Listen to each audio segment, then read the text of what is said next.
सभी दर्शकों को राम राम। मैं एस्ट्रो आदित्य पाराशर वैदिक पाराशर ज्योतिष चैनल के माध्यम से आप सभी का स्वागत करता हूं। आज हम बात करेंगे कुंडली के धन भाव की, जिसे धनेश कहते हैं। धन भाव कुंडली में मनुष्य की आय का एक बहुत ही महत्वपूर्ण भाव है।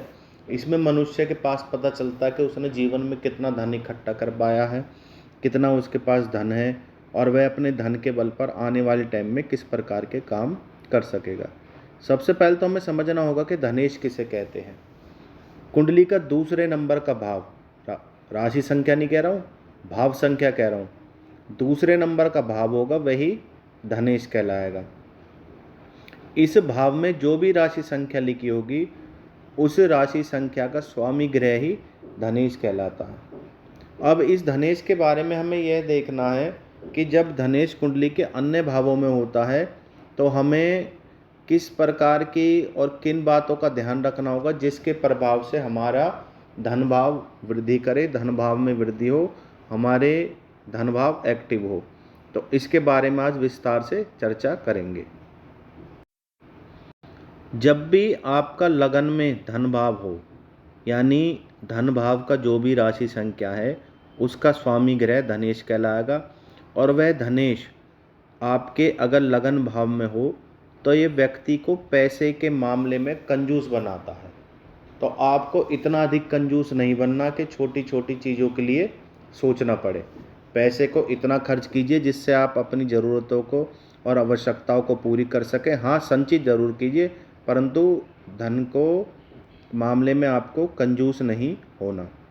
अपने विख्यात मतलब अपनी कीर्ति को, यश को और व्यवसाय को जितना अधिक आप फैलाएंगे, जितना अधिक बढ़ाएंगे, एक जगह से दूसरे जगह ले जाएंगे या एक से अधिक कोई कार्य करेंगे, उतना ही धन आपके पास जमा होता रहेगा। परंतु किसी भी प्रकार की गलत प्रवृत्तियों से आपको अपने आप को बचा के रखना है।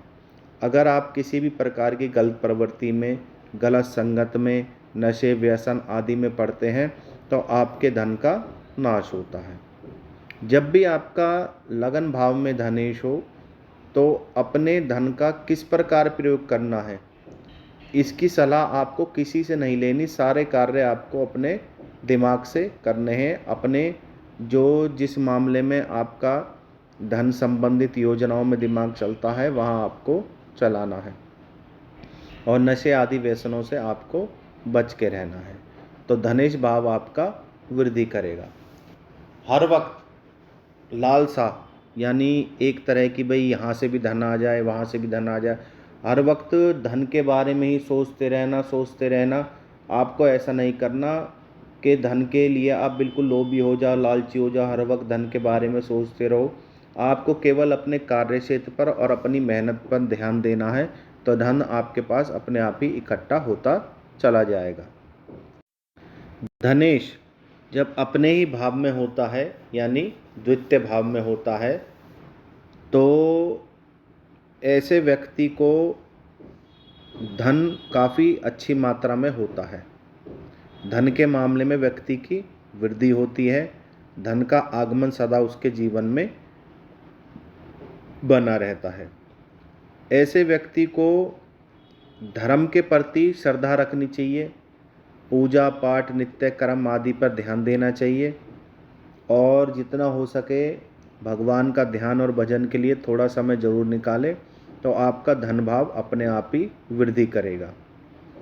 आपको कभी भी किसी भी चीज़ के लालच में नहीं पड़ना, बहुत ज़्यादा किसी चीज़ के लालसा या बहुत ज़्यादा लालच नहीं रखना, तो आपका धन भाव अपने आप ही वृद्धि करेगा।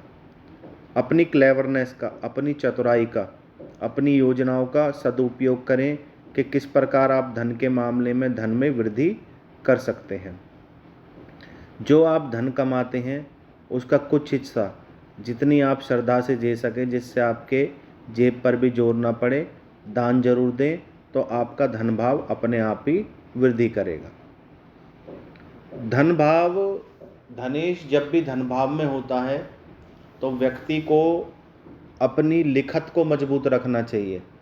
जो वह खर्चा कर रहा है, कैसे पैसा जोड़ रहा है, अपने खाते का हिसाब, जोड़ने के हिसाब, व्यापार से संबंधित हिसाब, इस तरह से धन को व्यक्ति को जोड़ते रहना चाहिए, तो व्यक्ति के धन भाव में वृद्धि होगी। अपनी योजनाओं को सक्षम बनाने के लिए उसे उत्तम कोटि के व्यक्ति से राय लेनी चाहिए, जो धन वृद्धि की योजनाओं में उसकी मदद कर सकता है, वह आपका मित्र भी हो सकता है। धनेश जब भी आपका तृतीय भाव में हो तो आपको क्या करना है? धनेश जब भी आपका तृतीय भाव में हो तो ऐसे व्यक्ति को बेईमानी से, चोरी से, ठगी से, छल कपट से, इन चीज़ों से बचना है। आपको अपना धन अपनी ईमानदारी पर, अपने बलबूते पर, अपनी मेहनत से कमाना है। दूसरा, आपको बिना बात ही किसी के वाद विवाद में नहीं पड़ना। अगर आप किसी के वाद विवाद में पड़ते हो तो इसमें आपको नुकसान ही उठाना पड़ता है। आपको कुछ ना कुछ अकाउंट से संबंधित या MS वर्ड्स कह लीजिए, जो कंप्यूटर टेक्निक की लाइनें हैं, कुछ ना कुछ ऐसी चीज़ें आपको सीखनी पड़ेंगी जो आपकी योजनाओं को सफल बनाएं और आपको आने वाले टाइम में अपनी योजनाओं में सफलता मिले। अपने काम करने के तरीके में आपको परिवर्तन लाना होगा। आपको कुछ ना कुछ सीखना होगा, टेक्निकल हैंड बनना होगा, जिससे आप अपनी योजनाओं को सफल बना सकें। और कंप्यूटर से संबंधित तो ज़रूर सीखना पड़ेगा, इससे आपको मदद मिलेगी। तीसरे भाव में धनेश हो तो कभी अपने सगे संबंधी, मित्रों को, रिश्तेदारों को उधार न दे, आपका पैसा फंसने का डर रहता है। जितना हो सके लड़ाई झगड़ों से और कोर्ट कचहरी के मामलों से अपने आप को बचा के रखें। कभी किसी अपना योजनाओं को सफल बनाने के लिए किसी के कार्य की नकल ना करें। अपने दिमाग से अपने व्यापार के, अपनी योजनाओं को सफल बनाएं। धन भाव को एक्टिव करने के लिए, धनेश को मजबूत करने के लिए, जब भी धन भाव आपके चौथे भाव में बैठा हो तो व्यक्ति को अपने पिता से लाभ होता है। इसलिए अपने पिता का हमेशा आदर करें, उनका आशीर्वाद लें, उनकी राय लें। व्यक्ति को जितना हो सके अपने सत्य आचरण पर रहना चाहिए। कम से कम सिर्फ ज़रूरत पड़ने पर और मजबूरी में झूठ बोलना चाहिए। कभी भी बिना बात के झूठ नहीं बोलना चाहिए। अपनी प्रवृत्ति को दयालु रखें। ऐसी भावना रखें मन में, जब भी आपके पास ये लगे कि मेरे पास धन अच्छी मात्रा में है तो उसमें से थोड़ा सा गरीबों के लिए ज़रूर दान दें। अपनी सेहत का ध्यान रखने के लिए प्रकृति चिकित्सा, योगा, एक्सरसाइज, आयुर्वेद का ज़रूर सहारा लें। आप जब भी किसी प्रॉपर्टी में, भवन में, संपत्ति में पैसा लगाते हैं तो आने वाले टाइम में वह आपको अच्छा मुनाफा देती है।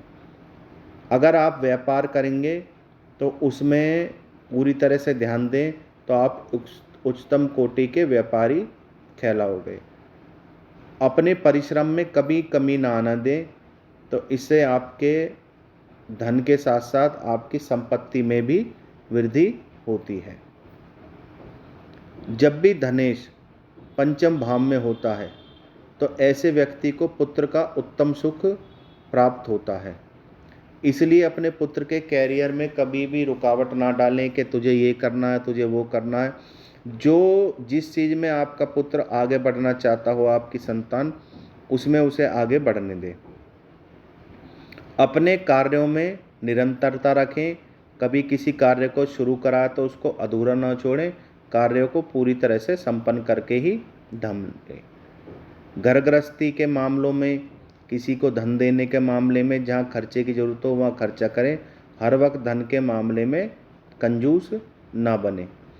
जीवन के अंतिम समय में कुछ ना कुछ पूंजी अपने पास बचा कर रखें और अंतिम समय में अपने शरीर का, अपने रोगों का, अपने काया का विशेष रूप से ध्यान रखें। अब बात करते हैं कुंडली के छठे भाव की। जब भी छठे भाव में धनेश होता है तो ऐसे व्यक्ति को धन संग्रह करने में कभी भी पीछे नहीं हटना चाहिए। जितना उससे पॉसिबल हो उतना अधिक से अधिक धन संग्रह करने में ध्यान लगाएं। और कभी भी अपने शत्रुओं को से ना डरे, क्योंकि शत्रुओं आपके नाम से कांपेंगे, शत्रुओं को आप परास्त करने वाले बनोगे। भूमि से और संपत्ति से आपको लाभ होगा। अगर खेती से संबंधित आप भूमि खरीदते हो तो वह भूमि आपको लाभ देने वाली होती है।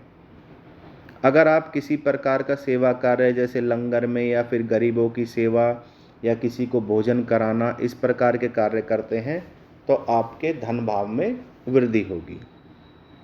अब बात कर लेते हैं कुंडली के सप्तम भाव की। जब भी सप्तम भाव में धनेश होता है तो व्यक्ति को अपनी भोग विलास की प्रवृत्ति पर अंकुश लगाना चाहिए। बहुत अधिक भोगी या विलासी व्यक्ति को नहीं बनना चाहिए। ऐसे व्यक्ति को धन संग्रह की तरफ भी ध्यान देना चाहिए और अपने व्यवहार में नम्रता लानी चाहिए। भाग्य आपका साथ देने वाला होता है। अपनी पत्नी की और उसे घर की लक्ष्मी समझें, वह आपके लिए भाग्यवान होती है। अगर वह किसी कार्य में आपको राय दें तो उसकी राय जरूर लें। जीवन में आगे बढ़ने के लिए अगर आपको थोड़ा पढ़ना पड़े, कानून से संबंधित कोई पढ़ाई करनी पड़े तो ज़रूर करें, तो इससे आपके धन भाव में वृद्धि होगी। जब भी आप किसी के साथ पार्टनरशिप करें तो पूरी तरह से 100% उस पर विश्वास ना रखें, उस पर नज़र भी रखें, देखें वो आपके व्यापार में किस प्रकार वृद्धि कर रहा है। अष्टम भाव में जब भी धनेश हो तो व्यक्ति को टोने टोटका, तंत्र, पाखंडपना, इस तरह की बातों पर विश्वास नहीं करना चाहिए। और अष्टम भाव में जब भी धनेश हो तो गुप्त रूप से अपनी धन संबंधित योजनाओं को गुप्त रखना चाहिए और अपने पास कुछ ना कुछ ऐसा धन गुप्त रूप से रखना चाहिए जो आने वाले समय में कभी आपको ज़रूरत पड़े तो काम आए। अपनी योजनाओं को, धन कमाने के तरीक़े को कभी किसी के आगे शेयर ना करें। आपने किस तरह से जीवन में धन कमाया है, क्या योजनाएं थी आपकी और किस प्रकार आप धन कमा रहे हो, इस प्रकार की बातों को कभी शेयर ना करें किसी से। अपनी बातों को, सीक्रेट्स को जितना हो सके गुप्त रखें। अपनी आत्मघाती प्रवृत्ति पर अंकुश लगाएं, क्योंकि आप बहुत जल्दी गर्म हो जाते हो और बहुत जल्दी लड़ने को तैयार होते हो। तो ऐसी जगह से दूर रहें जो लोग आपके टेम्पर को हाई करते हैं, आपको गुस्सा आता है। आप अपने भाग्य के धनी होते हैं। हाँ, अगर आपको पूजा पाठ में रुचि है, अपने शास्त्रों को पढ़ने में रुचि है, मंत्र आदि जाप करना चाहते हैं तो ज़रूर करें, इससे आपको लाभ होगा। अब बात करते हैं कुंडली के नवम भाव की।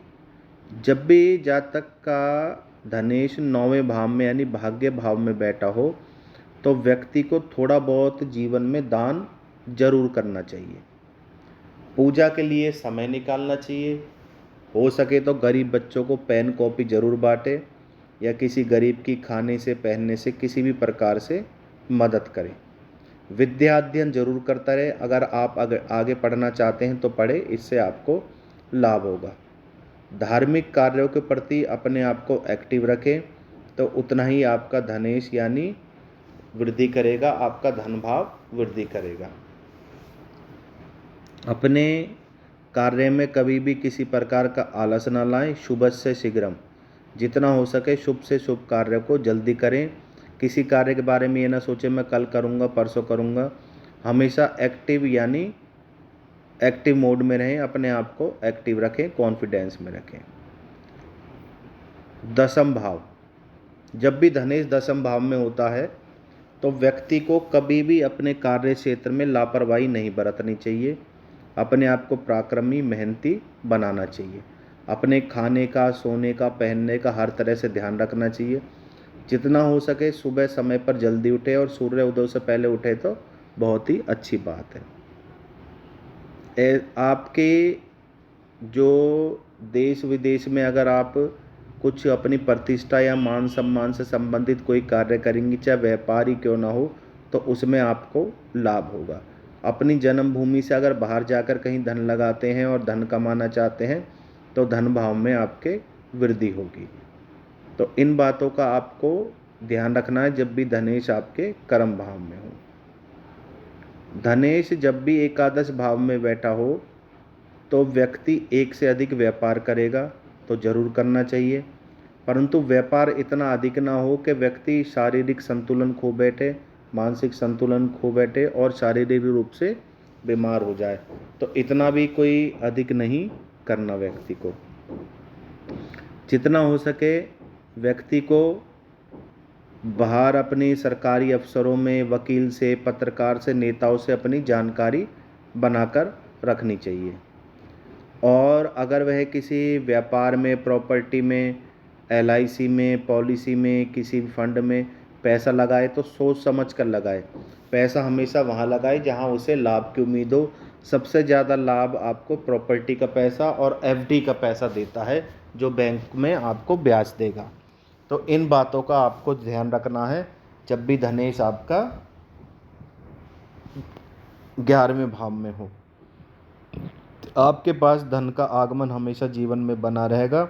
कभी भी ईश्वर के प्रति अपनी श्रद्धा में कमी ना आने दें। ईश्वर के प्रति हमेशा अपनी श्रद्धा रखें।